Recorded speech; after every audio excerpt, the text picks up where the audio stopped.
Vamos a iniciar nuestra plática de hoy en este espacio de cambio en el debate. Hoy tenemos la grata presencia de Carlos Facio, articulista del periódico La Jornada, uruguayo, venido a México desde 1976, por acá está con nosotros, un pensador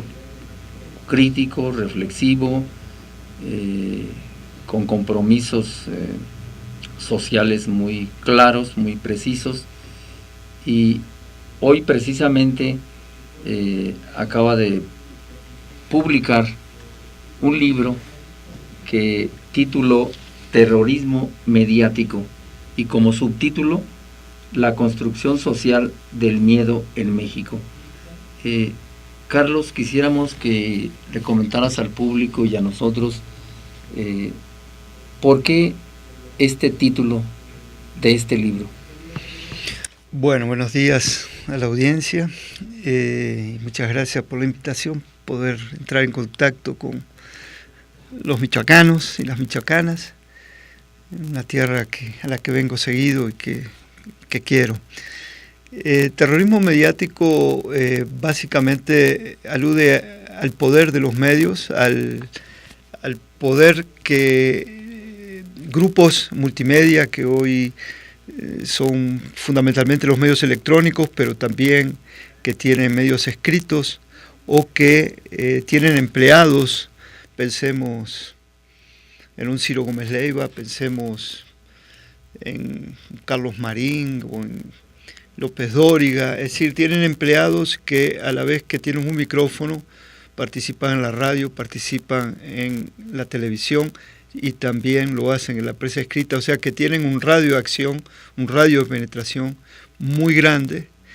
y son a través de estos empleados que los grandes medios imponen las categorías del poder y justamente sirven como justificadores de las políticas de la plutocracia, lo que nosotros llamamos que existe hoy en México, un gobierno de los ricos, y son los que permiten la consolidación del statu quo y que son las voces o las plumas que llevan a cabo toda una política de construcción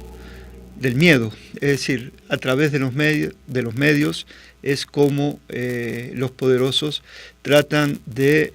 meter matrices de opinión, ideas que por medio de la repetición, de la intoxicación propagandística, van penetrando en la cabeza de la gente sin que se dé cuenta.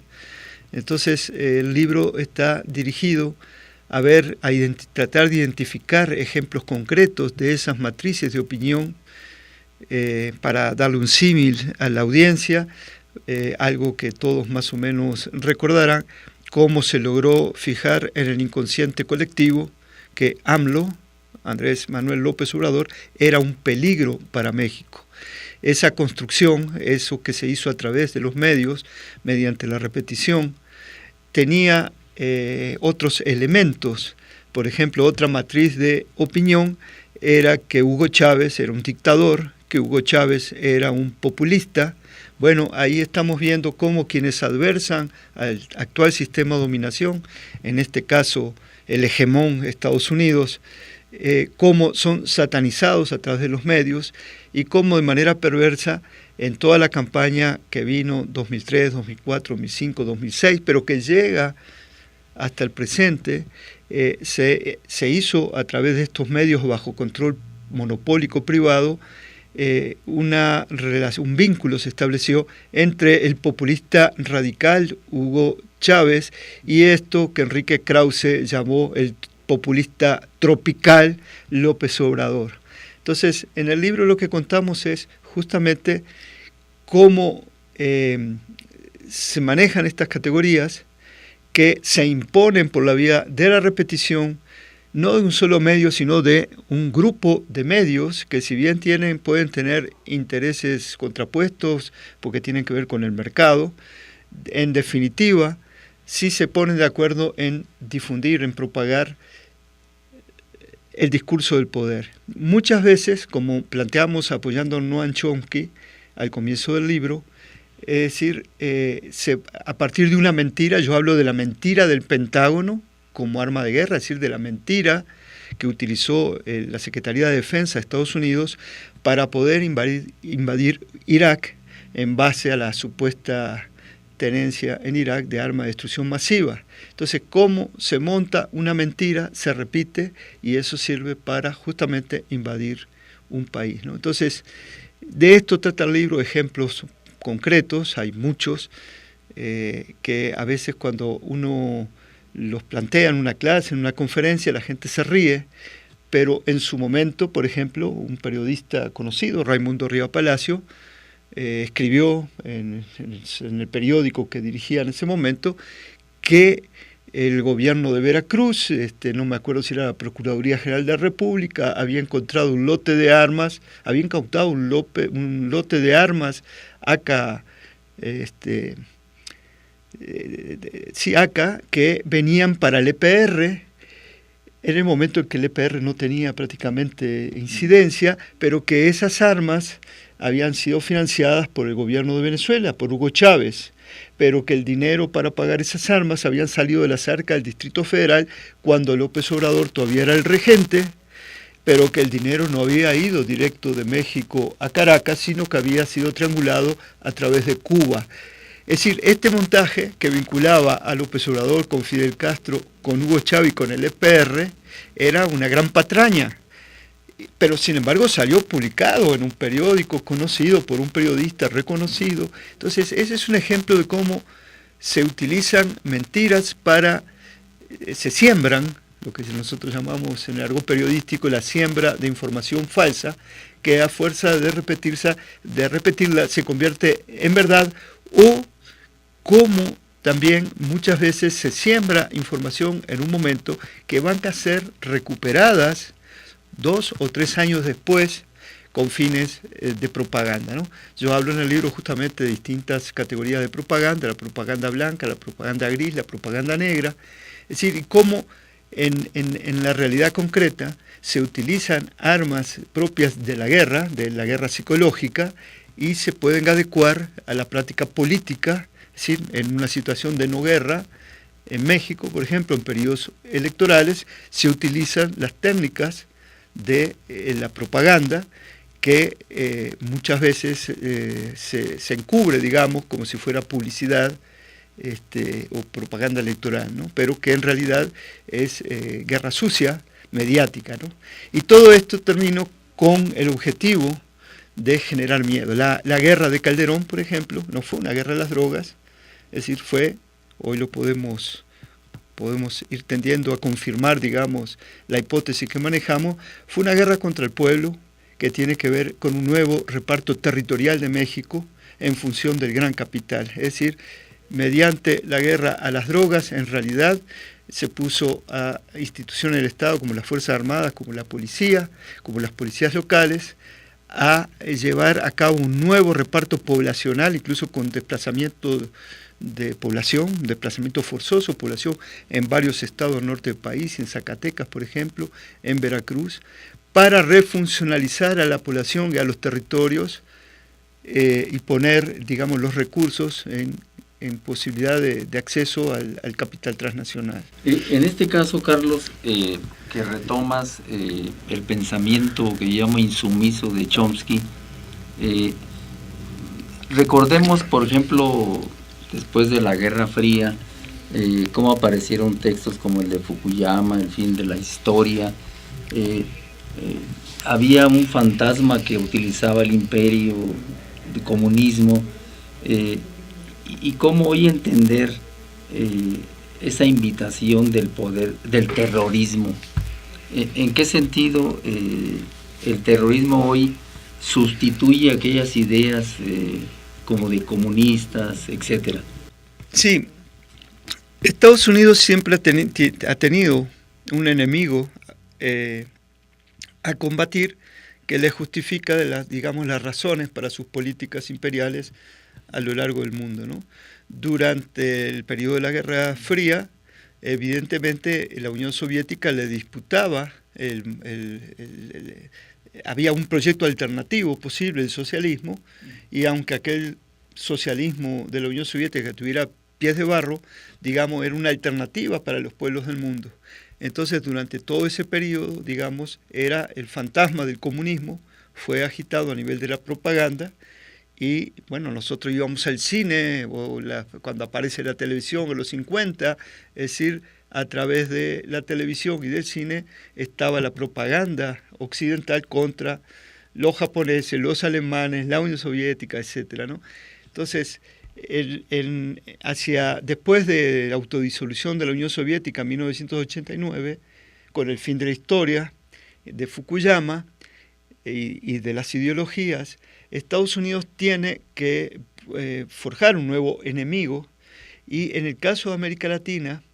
lo que encuentra es la guerra a las drogas, una guerra a las drogas que ya venía desde 1970 con la administración Nixon, ya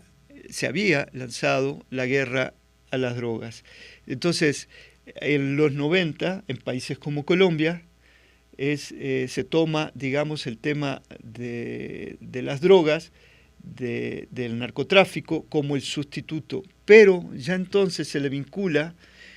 con la asociación de dos palabras, se comienza a hablar del narcoterrorismo, de la narcoinsurgencia. Estas categorías habían sido inventadas para Colombia en 1983, o sea, con mucho tiempo de anticipación, el imperio puede ir diseñando políticas, y estaba dirigido a pretender vincular a los traficantes de drogas con la FARC, con la guerrilla de la FARC. Y entonces ahí estaban encontrando para el subcontinente una ligazón para ya construir al nuevo enemigo a combatir. Claro, después de las Torres Gemelas en 2001, encuentran en la figura del terrorismo un unificador a nivel mundial, es decir, hay un enemigo a combatir. Estados Unidos logra, mediante una campaña de saturación mediática, imponer la guerra al terrorismo, pero que no es una guerra militar, no, también se adecúa a los códigos penales. Hay una ley patriota en Estados Unidos, que es la ley que en México, en Argentina, en Perú, en otros, es decir, se convierten en leyes antiterroristas, y también la ley contra el crimen organizado forma parte de la misma estructura de leyes que todas tienden hacia la conformación de un Estado autoritario, nuevo tipo, un Estado camino a ser un Estado policial o militar a comienzo del siglo XXI, ¿no? Entonces, la necesidad puede construir enemigos que justifican a su vez las políticas de penetración en los distintos países, donde los casos de Colombia y México son singulares. Muy importante, Carlos, también porque tú construyes esta figura que resulta interesante de la República Televisa. ¿Cuáles son tus sustentos, tus hipótesis en ese sentido? Bueno, justamente la idea inicial del libro Terrorismo Mediático tiene que ver con que hacia 2005, cuando surge la idea de hacer un libro para la Universidad Autónoma de la Ciudad de México, lo que visualizamos nosotros, nuestra propuesta es que a través de los videoescándalos hay un proyecto de Televisa que está dirigido a cerrar el paso a un gobernante. Ya Televisa como parte, la familia Azcárraga Gallín como parte de la plutocracia. Es decir, que ya los dueños de ese corporativo privado tienen intereses que defender, también sus intereses propios, y defienden los de esta plutocracia. Entonces, ahí visualizamos que detrás de los videoescándalos, del intento del desafuero, hay una política ya en donde este grupo privado está no solo cerrando el paso a un candidato a la presidencia que plantea dentro del sistema un modelo alternativo, y que lleva a su vez a poder incidir a este grupo Televisa en la designación de quien finalmente quedaría, ¿no? Que sería Calderón.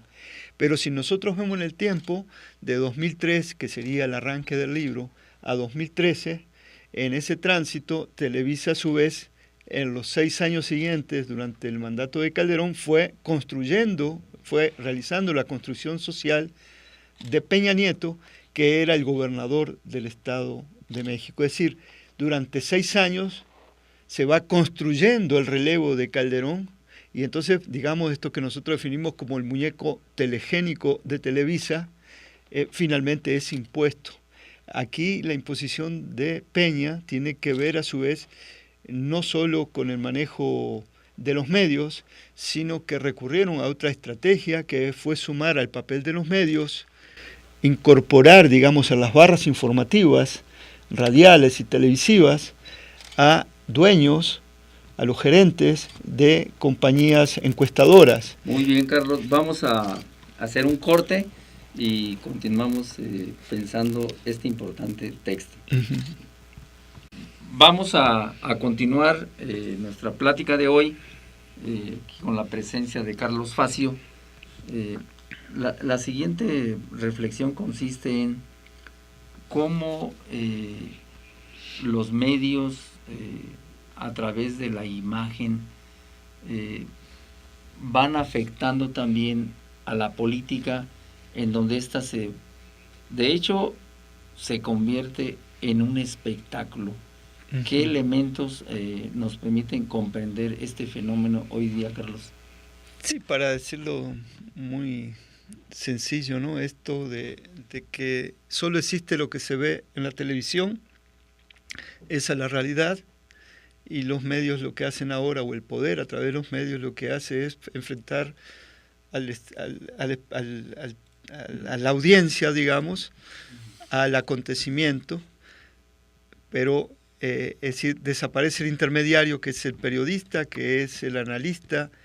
es decir, porque la imagen no es la realidad. Pero entonces si nosotros pensamos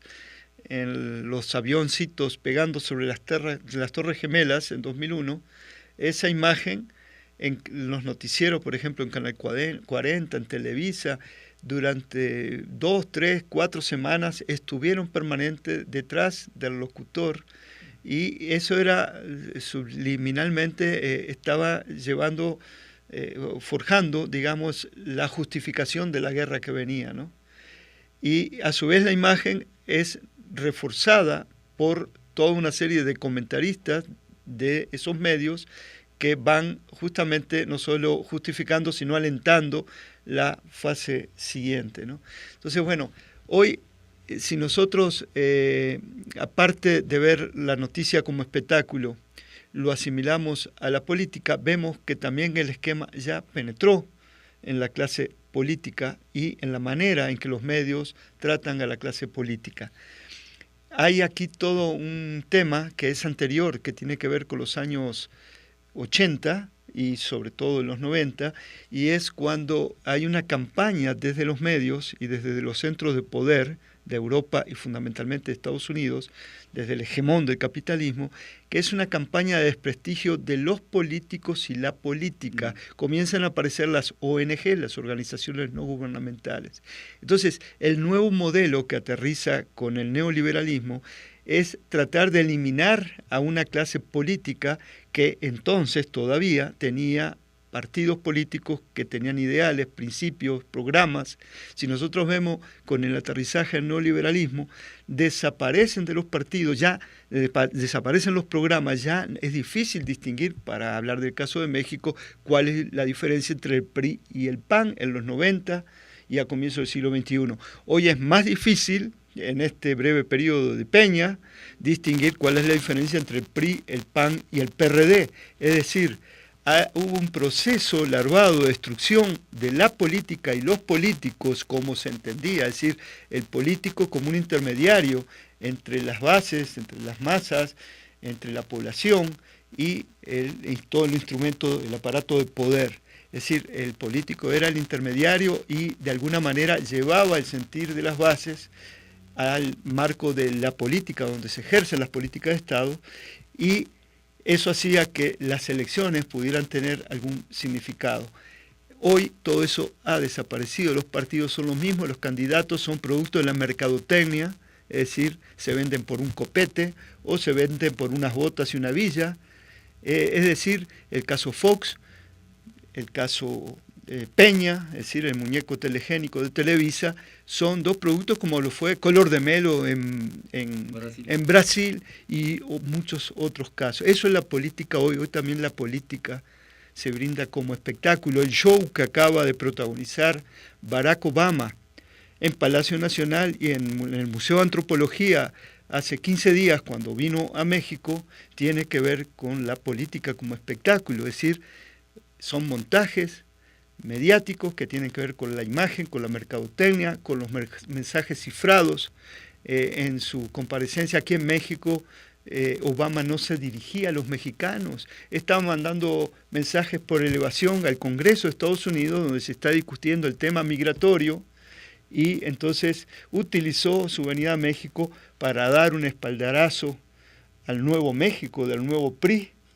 del joven Peña, ¿no? Cuando en realidad a lo que estamos asistiendo es a una nueva fase, al inicio de una nueva fase de dominación, donde tras la guerra de Calderón, una falsa guerra a las drogas, sigue una nueva fase represiva que va a venir ahora en clave de contrainsurgencia. Es decir, se está conformando a través de los medios, hay nuevas matrices de opinión que no son novedosas, pero que son nuevas para la etapa. Si la guerra a las drogas de Calderón identificaba como el enemigo interno a algunos traficantes de drogas, hoy el pasaje que estamos viendo es a la elaboración de matrices de opinión que intentan ligar, por ejemplo, a los maestros de la CETEG en Chilpancingo, en Guerrero, o a los maestros michoacanos, como dice el gobernador con licencia, ya no sé cómo es, Fausto Vallejo, de que detrás de los muchachos de las normales o detrás de la sección 18 está la guerrilla, igual que en la CETEG está la guerrilla, es decir, se está intentando construir justamente para difundir a nivel masivo en todo el territorio nacional la idea de que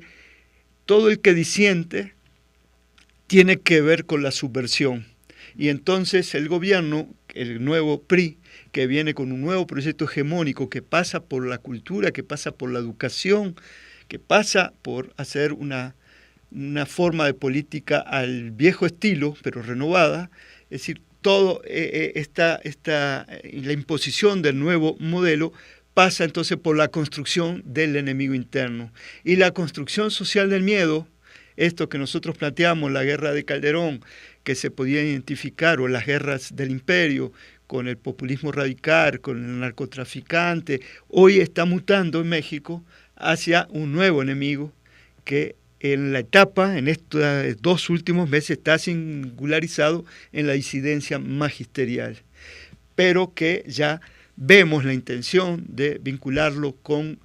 las autonomías, en este caso autonomías como la del zapatismo, pero puede ser la de Cherán, y puede ser la comunitaria, la policía comunitaria de Guerrero. Y bueno, estamos hablando sobre el presente, es muy difícil todavía saber qué está pasando en concreto,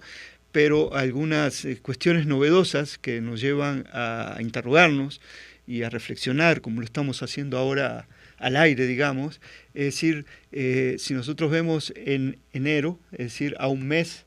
de gobierno de Peña, comienzan a proliferar policías comunitarias en Guerrero, en Michoacán, en Oaxaca. Entonces, crecer como los hongos de estos instrumentos, que en algunos casos tienen que ver con los usos y costumbres de las comunidades indígenas, nos lleva a poner un signo de interrogación. ¿A qué se debe, en el fondo, esta aparición, como hongos, decía, de estos movimientos que vienen, que se llaman de autodefensa? Si tendrá que ver, pregunto, esto con la necesidad de aterrizar la nueva Gendarmería Nacional, tendrá que ver esto con un nuevo proceso de disciplinamiento social en gran escala. ¿Será Michoacán el laboratorio de la nueva guerra contra el pueblo, así como Ciudad Juárez fue el laboratorio de la guerra urbana durante el gobierno de Calderón? ¿Será hoy Morelia? ¿Será hoy Chilpancingo? serán Michoacán, Guerrero, los laboratorios de la nueva guerra contra el pueblo que va a aterrizar con el gobierno de Peña. Es decir, lo que nosotros estamos visualizando es que la violencia no decrece, la violencia sigue, la violencia llegó para quedarse, pero el PRI intenta dar un cambio de imagen y entonces se va a dar, el proyecto original era que hubiera un repliegue de un ejército que salió muy desgastado de la etapa anterior y es necesario preservarlo, entonces hay un recule a los cuarteles. Pero vemos que, por ejemplo, en el esquema de Michoacán se llama un mando militar para que asuma la seguridad pública. O sea que de alguna manera, si el esquema era otro, en el corto plazo se está reproduciendo el viejo esquema, el esquema de Calderón. Pero nosotros no tememos que, o pensamos que en el momento se está trazando un poco el proyecto original que tiene que ver con la Gendarmería Nacional. Para eso Estados Unidos impuso antes de las elecciones a Óscar Naranjo, un general de la policía colombiana, viejo socio de la CIA, de la DEA, del FBI de Estados Unidos, lo impuso como el experto en seguridad nacional de Peña, del candidato Peña, antes de las elecciones. Acuérdense que él lo anunció 15 días antes de las elecciones. Entonces, bueno, tal vez todavía está aterrizando el modelo.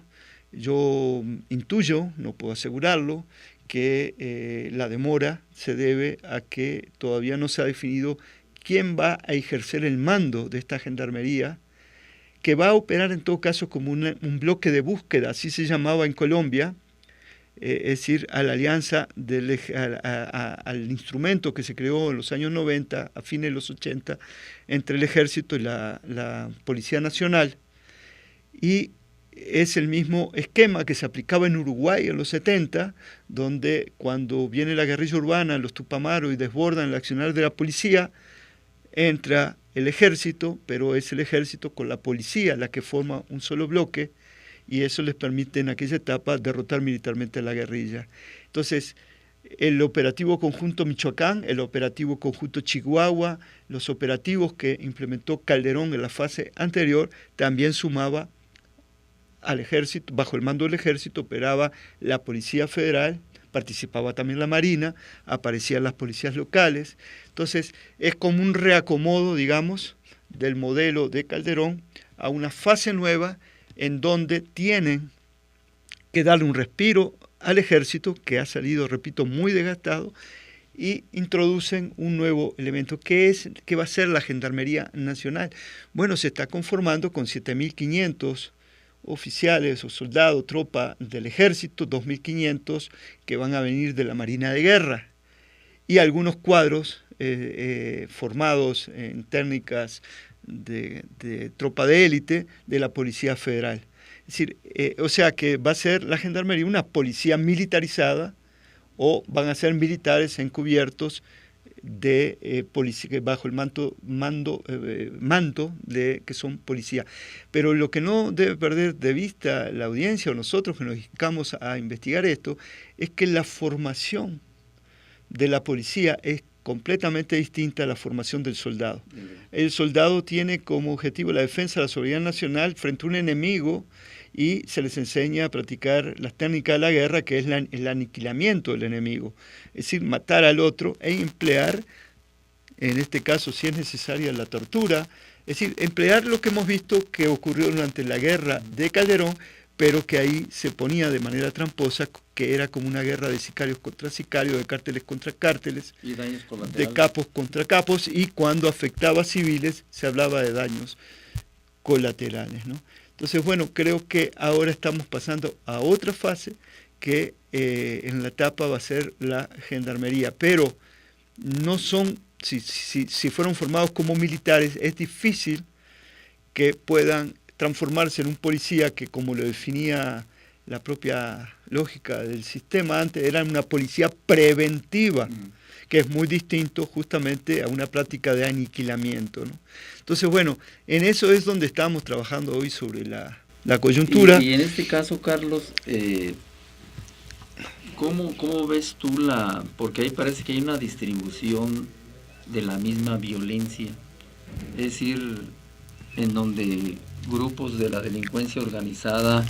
empiezan a apropiarse de territorios. Es decir, ¿qué hay en el fondo ahí? Por ejemplo, el caso de la minería, estos aspectos de alguna manera nos dan otra visión sobre la forma en que viene esta estrategia de ese estado que tú llamas policial. ¿Habrá alguna parte? Bueno, sí, creo que la pregunta es muy inteligente y es el fondo de la cuestión. Es decir, a lo que estamos asistiendo es a una guerra por los territorios. Una guerra, digamos, la dominación pasa hoy por la territorialidad. La territorialidad incluye a la tierra como mercancía e incluye a los recursos geoestratégicos, incluye el petróleo, el gas natural, el uranio, todo lo que tiene que ver con la minería, la biodiversidad, el agua que sirve para generar electricidad. Entonces, hay una guerra por los territorios y durante la fase del gobierno de Calderón se utilizó el esquema de la guerra de las drogas para llevar a cabo la primera etapa de esa guerra encubierta que llevó a una reconfiguración del territorio nacional, decía, con desplazamiento forzoso de población. Durante el gobierno de Calderón aparecieron otras dos figuras, aparecieron o reaparecieron, para el caso de México, una tercera generación de paramilitares y apareció por primera vez, ya más de manera visible, digamos, otra figura que es la del mercenarismo, es decir, la contratación de empresas privadas de seguridad que están formadas por exmilitares que pelearon distintas guerras y que son los soldados de fortuna estos, que son muy útiles justamente, fueron muy útiles a Estados Unidos, pero lo son también a Francia, en África, fueron muy útiles en Estados Unidos, en Colombia, lo fueron también en la guerra de la Yugoslavia. Entonces, estos tres componentes tienen que ver con los organismos de seguridad del Estado que están vinculados con el paramilitarismo y con estas compañías privadas de seguridad que son en realidad grupos mercenarios. Entonces, parte de lo que pasó durante la guerra de Calderón, muchas de las muertes que se asimilaban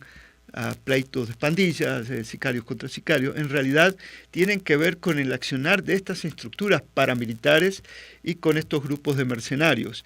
En el caso de México, justamente parte de la criminalidad, es decir, de los grupos de la economía criminal,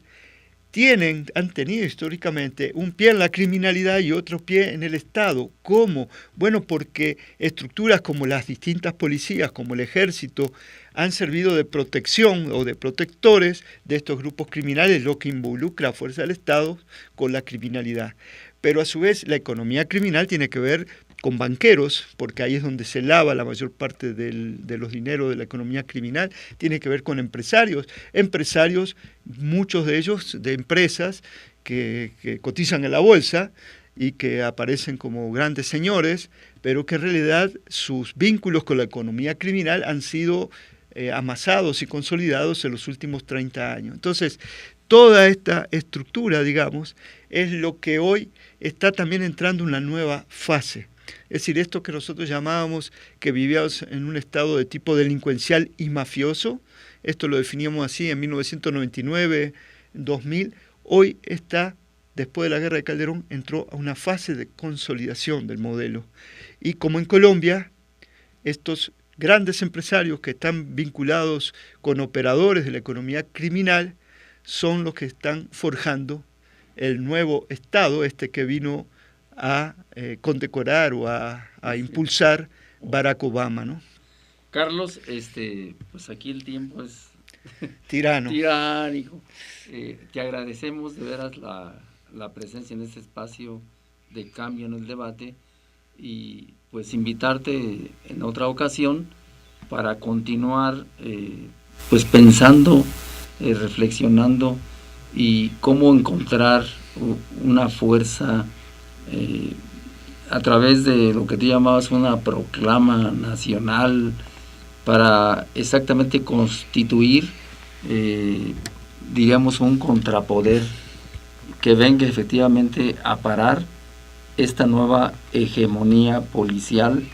en donde desde ahí se va a criminalizar a la misma protesta, a la inconformidad. Pues gracias por estar en ese espacio, Carlos. No, al contrario, queda